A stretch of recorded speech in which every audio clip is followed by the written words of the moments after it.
This is Castell y Bere. It is the Princes of Gwyneth's southern stronghold in Snowdonia. And in fact, it was the last stronghold. It is here that Dafydd ap Gruffydd, Llywleyn's younger brother, was captured before the final surrender of Gwynedd in the 1282 war. One of the interesting things about this castle was how defensible it was. The main entrance here, had a system of bridges and pits and 2 gatehouses in order to protect it. In 1283, when Castell y Bere fell, it was not because it was actually taken by force. The Castellan at the time surrendered.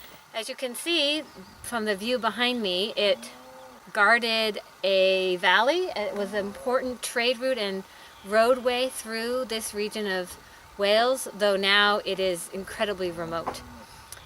Edward garrisoned Castell y Bere after 1283, but then it actually even established a borough here, one of those English boroughs where he imported English people in to settle. But then it was abandoned because it was so remote and because it wasn't serving the purpose that he wanted it to. Later he built some of the other bigger castles like Harlech and Carnarvon instead. I want to talk to you about cows.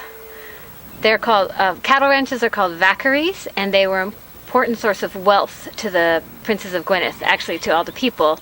One of the big differences between the Welsh and the English were that the Welsh were pastoral, meaning they herded sheep and cattle, and the English were farmers, and herders were looked down upon by farmers. But it was an important source of wealth, and one of the suggestions is that these castles were built to guard the food source, and each of the castles, the main Welsh castles here in Snowdonia, Castell y Bere, Llywleyn, and Dolbadarn, were located near vaccaries.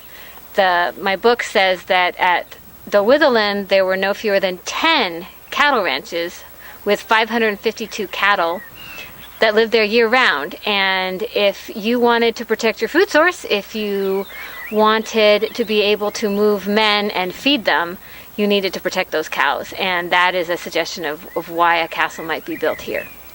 This is the postern gate. We love postern gates, don't we, Taryn? He laughs. Yes, we do.